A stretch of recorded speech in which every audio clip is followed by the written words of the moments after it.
Hello everyone, welcome to Amit CBSE academy. और आज की क्लास में हम डिस्कस करने वाले हैं क्लास 10 मैथ चैप्टर 1 का एग्जांपल नंबर 5 डिस्कस करेंगे। इर्रेशनैलिटी का प्रूव है ये √3 आपको प्रूव करना है कि ये एक इर्रेशनल नंबर है। मैंने इंट्रोडक्शन वीडियो में इस चैप्टर का जो इंट्रोडक्शन वीडियो था जिसमें मैंने आपको ये बताया था, हमने थ्योरम 1.3 डिस्कस किया था, तो उसमें मैंने आपको बताया था कि √2 को कैसे हमने प्रूव किया था कि वो इर्रेशनल नंबर है। सेम प्रोसेस यूज करेंगे और √3 को प्रूव करेंगे कि वो इर्रेशनल है। तो देखिए, अगर आपने वो वीडियो देखी होगी √2 वाली, जहाँ पे मैंने प्रूव किया था कि √2 एक इर्रेशनल नंबर है, तो हम किस मेथड का यूज करते हैं? कॉन्ट्राडिक्शन मेथड का। कॉन्ट्राडिक्शन मेथड क्या कहता है कि आपको प्रूव करना है इर्रेशनल। आप मान लीजिए कि ये नंबर क्या है, रैशनल है, तो √3 हम क्या करेंगे, लेट √3 बी रैशनल। ठीक है, √3 क्या है? रैशनल नंबर है। अगर √3 रैशनल नंबर है तो √3 को आप लिख सकते हैं a/b के फॉर्म में। ठीक है, √3 अगर रैशनल है तो उसे मैं a/b के फॉर्म में लिख सकता हूँ, p/q के फॉर्म में, r/s के फॉर्म में, आपकी इच्छा जैसा आप लिखना चाहें। मैंने यहाँ पे a और b लिया है। तो इसका मतलब कि जो ये a और b है ये क्या होते हैं? आपस में इंटीजर्स होते हैं। ठीक है, क्या होते हैं? इंटीजर्स होते हैं। b की वैल्यू कभी भी 0 नहीं हो सकती। और जो सबसे इंपॉर्टेंट फैक्ट है वो क्या है कि a और b आपस में क्या है? को प्राइम है ना।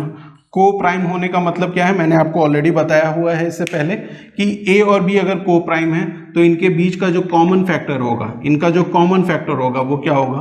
1 होगा। यहाँ पे लिख भी लीजिए, कॉमन फैक्टर क्या है? 1 है। ठीक है, कॉमन फैक्टर क्या है? 1 है। a और b का कॉमन फैक्टर क्या है? 1। बहुत इंपॉर्टेंट है ये सारी चीज़ें। आपको एग्जाम में या जब भी आप सॉल्व कर रहे हैं तो ये जरूर लिखिए और ये याद जरूर रखिए कि a और b को प्राइम है। अगर आप ये नहीं लिखेंगे तो आप इसको प्रूव करने में आपको दिक्कत आएगी। ठीक है, तो हमने क्या मान लिया कि √3 क्या है? ये एक रैशनल नंबर है और उसे मैंने a/b के फॉर्म में लिख लिया। तो अब समझिए कि अगर √3 को आपने a/b के फॉर्म में लिखा है तो इस b को जरा √3 में मल्टीप्लाई कर दीजिए, तो √3b is equal to a हो गया। अब क्या करते हैं नेक्स्ट स्टेप में? इसको स्क्वायर करते हैं, है ना। मैंने आपको इससे पहले बताया हुआ है कि ये क्या है? स्टैंडर्ड है, इसी तरीके से प्रूव होता है। तो आप स्क्वायर कर लीजिए, स्क्वायरिंग बोथ साइड। ठीक है, दोनों साइड को हम क्या कर रहे हैं? स्क्वायर कर रहे हैं। तो स्क्वायर करेंगे अगर आप बोथ साइड को, तो √3 का स्क्वायर क्या होता है? 3 होता है। b का स्क्वायर b स्क्वायर हो जाएगा, that is equal to a square. अब ये a स्क्वायर इस 3 से डिविजिबल है। क्यों? क्योंकि a square is equal to 3b square है ना भाई। a स्क्वायर 3b स्क्वायर के बराबर है। तो a किससे डिविजिबल है? 3 से। सॉरी, a स्क्वायर किससे डिविजिबल है? 3 से। तो आप लिखेंगे यहाँ पे 3 डिवाइड्स a स्क्वायर। और 3 अगर a स्क्वायर को डिवाइड करता है तो थ्योरम क्या कहता है कि 3 किसको डिवाइड करेगा? 3 किसको और डिवाइड करेगा? a को भी डिवाइड करेगा। और 3 अगर a को डिवाइड कर रहा है तो आप लिख सकते हैं a is equal to 3c के फॉर्म का, है ना भाई। a अगर 3 को डिवाइड कर रहा है, 3 अगर a को डिवाइड कर रहा है तो आप लिख सकते हैं a को 3c के फॉर्म का, है ना। तो ये इक्वेशन अगर 1 है, दिस इज इक्वेशन 1, तो इस इक्वेशन में आप पुट कर दीजिए a is equal to 3c। ठीक है, तो आप लिखेंगे put value of a in equation 1। ठीक है, इक्वेशन 1 में आप a की वैल्यू पुट कर रहे हैं। a आपने क्या ले लिया? 3c के बराबर। क्यों लिया? क्योंकि a डिविजिबल है 3 से, तो मैंने उसे मान लिया कि वो 3c के बराबर होगा। तो a की जगह पे आप 3c लेंगे तो 3b square will be equal to 3c का होल स्क्वायर, है ना।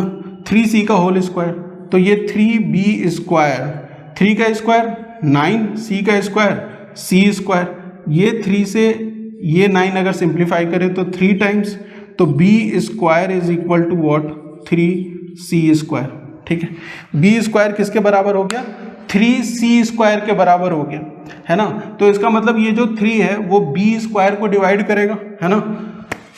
3 डिवाइड्स डिवाइड्स बी स्क्वायर, है ना।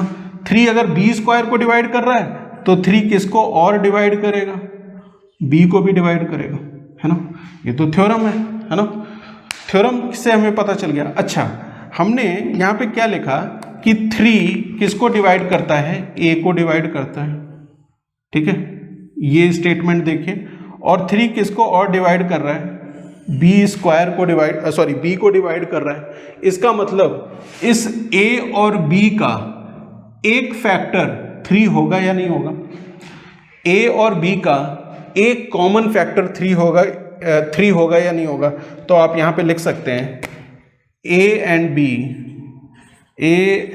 B have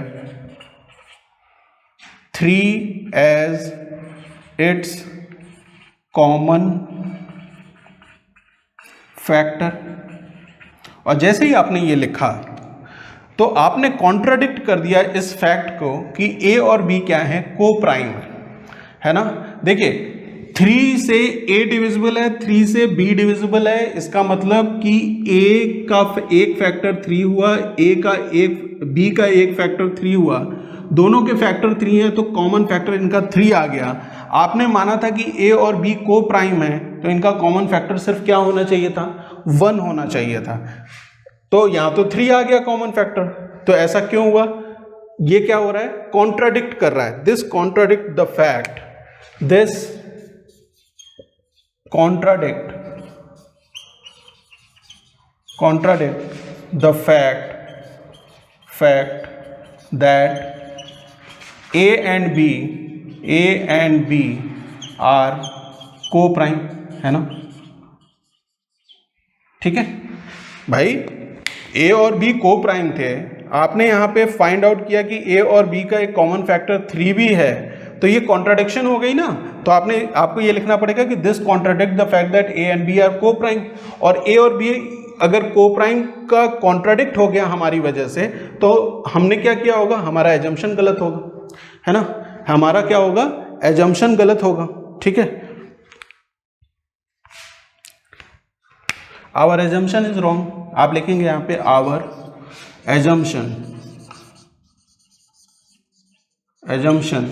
is wrong. हमारा एजम्पशन क्या है, रॉन्ग है। और हमारा एजम्पशन था क्या, हमने लेट किया था √3 को कि √3 क्या है, एक इर्रेशनल नंबर है ना। तो इसका मतलब हैंस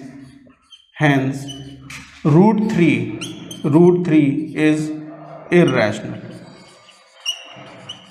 ठीक है भाई। आपने स्टार्टिंग में माना कि √3 रैशनल है ना, और √3 रैशनल होगा तो जो ये ए और बी है इनके कॉमन फैक्टर सिर्फ 1 होने चाहिए।